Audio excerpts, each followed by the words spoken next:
What makes a good master key is the next chapter, and this chapter will be important for you assuming that you are going to play a role in actually defining what a TMK would be. And it's possible that you'll never need to do that. It's possible that you'll be doing it in every system. But since we're not sure if you will be seeing that sort of stuff, let's include it. And it's always a good idea to know some of the basic rules about what makes a good master key so that you can advocate on your client's behalf. Having the knowledge will prove to be a very good thing. And every textbook that I've read about locksmithing, every textbook doesn't include what makes a good master key, because sometimes you'll have volumes that are just specific studies on something. But those books that take an introductory approach or a level 2 approach will generally include information about what makes a good master key. I have a couple of books that are just encyclopedic when it comes to locks in general, whether it be as something as pedestrian as a quickset pin tumbler all the way to 14 lever tumbler locks that are used in European bank vaults or safe deposit locks. You know, the science of the key is somewhat universal in the sense that it has everything to do with how the lock behaves, and choosing a good master key has everything to do with it. It's very likely the master key could, in certain hands, is going to be the most used key and will get extremely worn out. So choosing a good master key for your client will pay off dividends later as the system ages and parts start to get worn out. So there are 10 concepts. It's not an absolute. There could be less. There could be more. Every locksmith that you speak to will have their own opinion, certainly what makes a good master key. Locksmiths are, if anything, opinionated. But that's always tempered on experience. It's not, I've never spoken to a locksmith who just had a firm concept of something on conjecture alone. It's based on their experience. So if you're going to speak to a locksmith, you're probably going to get their opinion on what would make a good master key based on their experience. Anyway, let's switch to the screen view now and let's dive into it.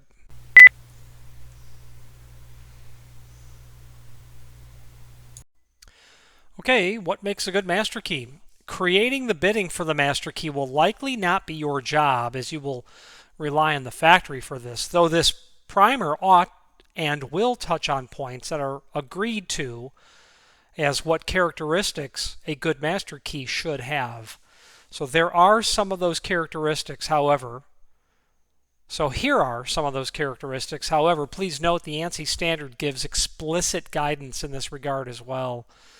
The ANSI standard is not free. You have to pay for it. And I've said in the past, if you're going to work in this part, this facet, this subsection of what we do as door and frame and hardware distributors, if you're going to play with locksmithing, you should understand the codes, so to speak, just like you would for grab bars or exterior doors that need to swing out for egress.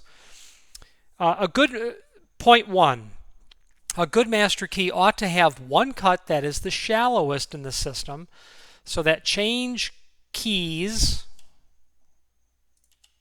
cannot be cut into the TMK. Having at least one of the deepest cuts is also considered advantageous. So having the shallowest cut like a 0 in our system. So imagine in your mind's eye, let's not necessarily have to imagine. I'm going to scroll up to a KBA.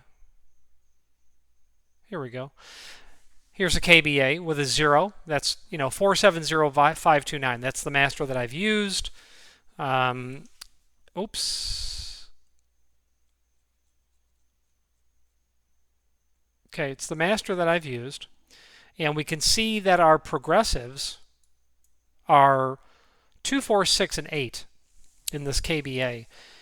All of these, this is the TMK. All of the progressives have a cut that's deeper than the TMK cut in the third chamber. That means there is no change key that can be modified to work as a TMK. Here's the point. Can't you file that 1 down to a 7 or recut the bidding to a 7? Sure you can. Can't you file that 3 to a 7? Sure you can. The 5? Sure. Can you cut a 2 into a 0? Nope. And you get the picture. So that's why a shallow cut. Now, the second point was a deep cut. And there's a reason that I put it in the 6th chamber. And I think maybe having a 2 here might be a bit aggressive because of that.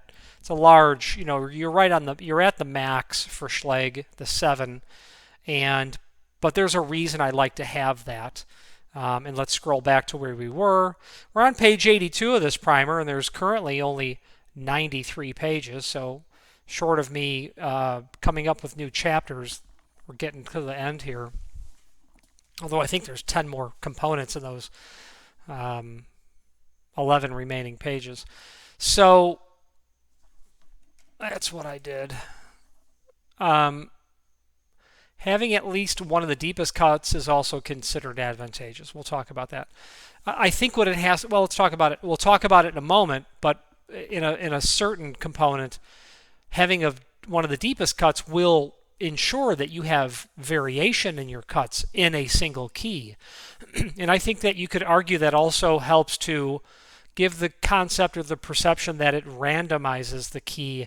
When you look at 470529, would that strike you as a master? Maybe. Maybe not. Who knows what your preconceptions are of what a master key should look like. But when you're using rotating constant as a method of progression, that master key can look like anything compared to its change keys, because you're dancing around those numbers in a way that, unless you have a bidding list, you won't find it easy to decode the method of progression. And by the way, that's how you figure out the method of progression. You decode the KBA, or pardon me, you decode the bidding list. You see how those numbers change, and you'll pick up the pattern. Anyway, point 2, a shallow cut near the bow so as to lend strength to that part of a key. That is a long-held maxim that at the bow, you don't want a 9 cut. Now, I have definitely seen keys torn right at the bow. Definitely. High use, people turning them. You could put a 9 cut there on a Kaba Ilko blank at the bow, and you could shear that with your hand. At least I'm pretty sure I could, which means you could.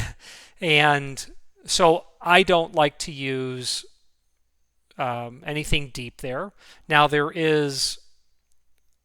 apparently there has been some research or data back that really doesn't show that there is a chronic problem of keys tearing because you've weakened it with a deep cut at the bow.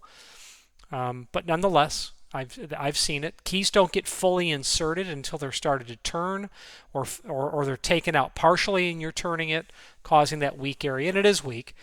If you were to put a key in a cylinder, a blank into a cylinder, and put pliers on the bow, it's going to be easier to rip that off with a 9 cut versus a 0 or a blank. So I avoid a deep cut there. Number 3, a moderate cut-to-cut variation.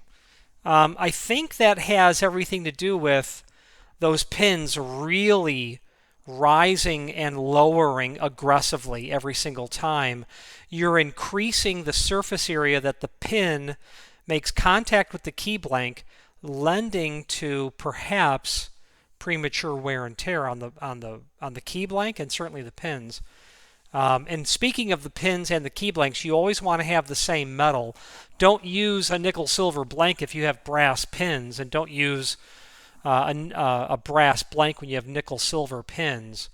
Don't mix those, because one is harder. If your Corbin Russwin system is running nickel silver pins, which it is, make sure you're using nickel silver blanks. You can buy Kaba Ilko brass blanks. It's going to be fine, but it's not the best way to do it. and that's how that is. Okay, so let's take a look.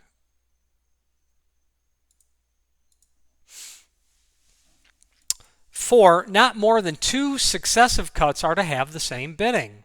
Not more than 2. So 570559 would be considered okay.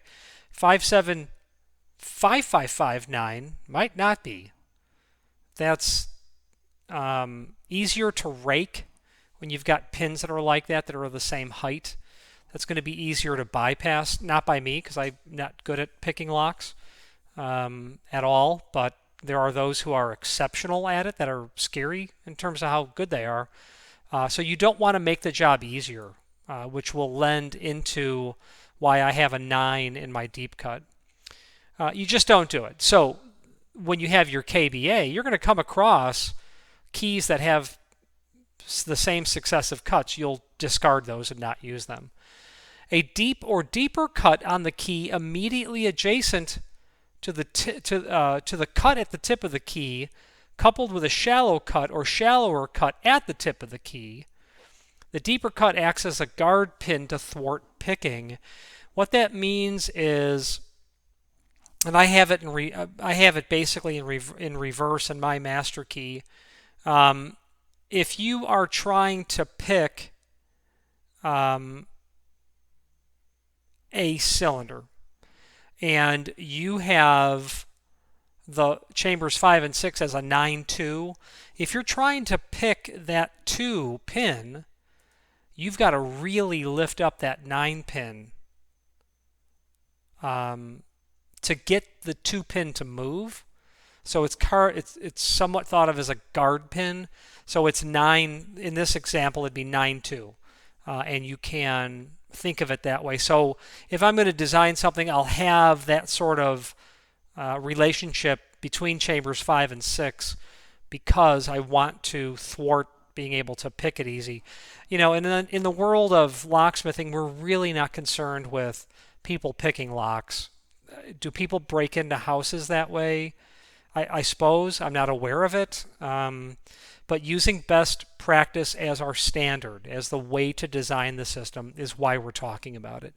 Your job is to follow code, and this could be considered a good concept when you are trying to thwart picking, which goes along with the not using successive cuts. 6, a random nature to the TMK so as to make the key less easy to guess. 32322 or 98898 may be considered easy to guess and not random.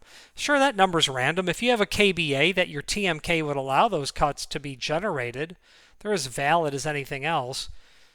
But with such small variation, you might be able to find it easy to rake that open if you're trying to pick the cylinder plug open. So avoid keys that look like this because they look odd. 470529 doesn't, to me it looks like it's just random numbers. But 32322, that seems like an easy key to call attention to. Do not use a declining step key. This is where the cuts get successively deeper as you go from bow to tip. This is a declining step key. This is an extreme example. 2, 3, 4, 5, 6, 7. A declining step, especially a key with heavy use, as the tiny artifact tips between cuts get worn, may be unintentionally pulled from the cylinder when the cylinder is in the rotated position. So what I'm driving at with all of that is, this is not what I want.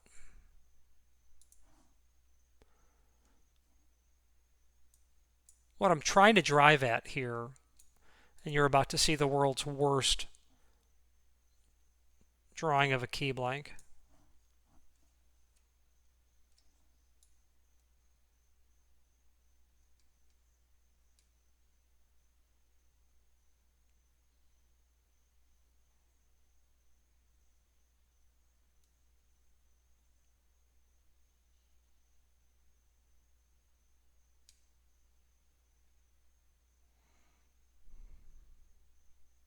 All right, don't say anything. You'll break my concentration.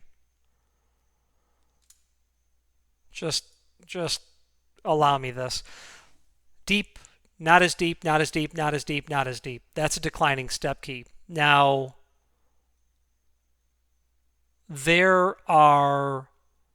when cuts are done on a key, there usually be a little artifact there, right there. And what happens if you have a declining step key, you're able to move that key a little bit and get the key to turn when it shouldn't. So what happens is, this over time becomes this. That gets worn. That becomes that. And you can actually turn the key, and with a declining step key, you can actually sometimes pull the key out because it's very worn here. And as you pull the key out, each cut is deeper, and each deeper cut will accommodate the shorter pin that was in the preceding chamber. So with a very worn key, you could turn that and actually pull the key out, and that will freak people out when all you have to do is put your thumb on the face of the cylinder and rotate it to the locked position. So you don't use a declining step key, and that's the reason why. So if you see anything that's declining, especially in like chambers 4, 5, and 6, just don't use it. A heavy use key, the tiny artifact gets worn, you can pull the key out when the cylinder's in the rotated position. Because of those declining steps, meaning it gets deeper and deeper and deeper and deeper as you go from chambers 1 through 6, 1 to 6. 8, do not use a master with little or no variation between cuts, as it becomes more easily guessed and can act as a declining step key. It can. When you have a key that will be worn, a 32322, make those 6-pin. With those artifacts get worn, you can turn that, and you're not supposed to. Very little variation, you'll want to avoid that. It looks like there's something weird about it, doesn't it? Does that look like a key that you've ever seen? Very little moderation. So don't use those.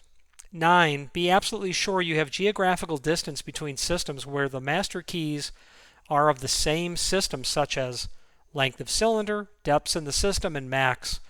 As we have previously stated, a Schlage 6-pin system with a master of 470529 and a system where the master is 036385 all has the same cuts in it.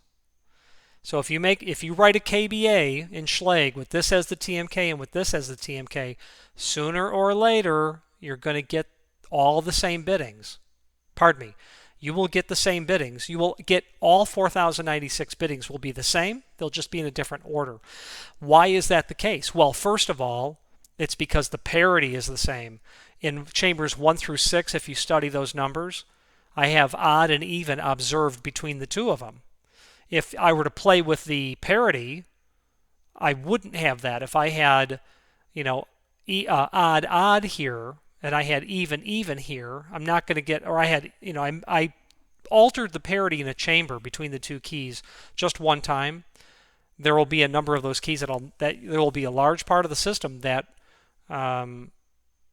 you aren't going to see because that chamber will be a different parity. It'll be odd rather than even rather than odd. All 4096 biddings do occur in each of these two systems. This is a result of the combination of the cuts being assigned an either odd and even pattern in the TMK.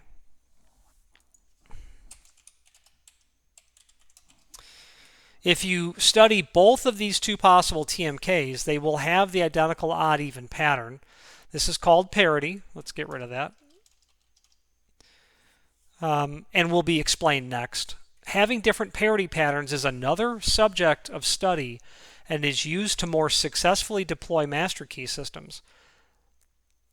Example.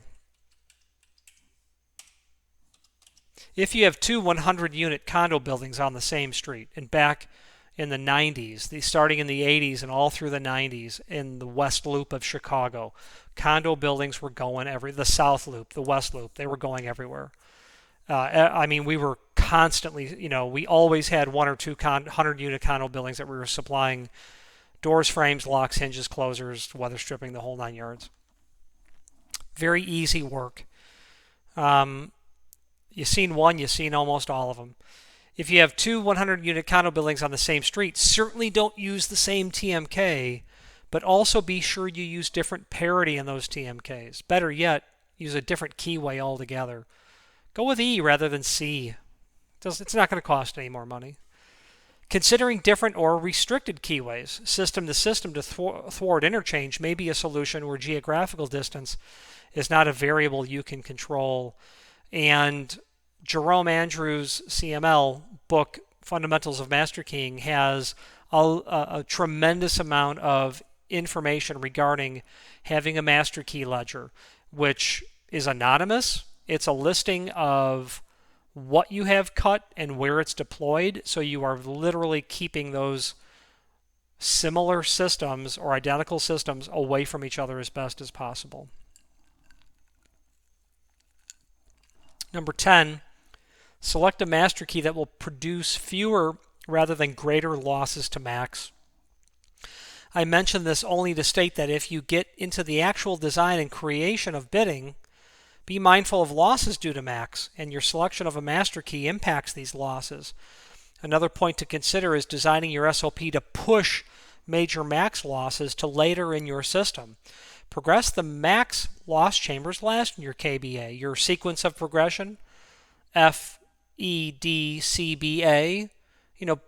Arrange your TMK or arrange your sequence of progression so that the weird cuts I had showed earlier in red, the two pair in the KBA that were going to be max violations. Consider playing with your TMK bidding so that you don't have trouble with that. And you'll as you develop KBAs, you will notice a pattern that says, boy, I have a lot of max losses. Where did that come from? Well, it came from the TMK selection. And of course, the system that you're working in is where that comes from. So that is master key selection, what makes a good master key. If the factory's doing all your work, you're not going to tell them what to make the TMK. You could tell them what the TMK is.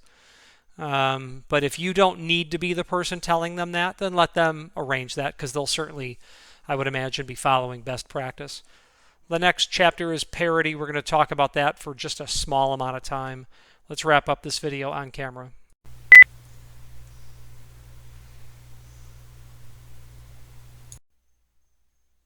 I certainly believe it's a good idea to have some basic rules about what makes up a good master key.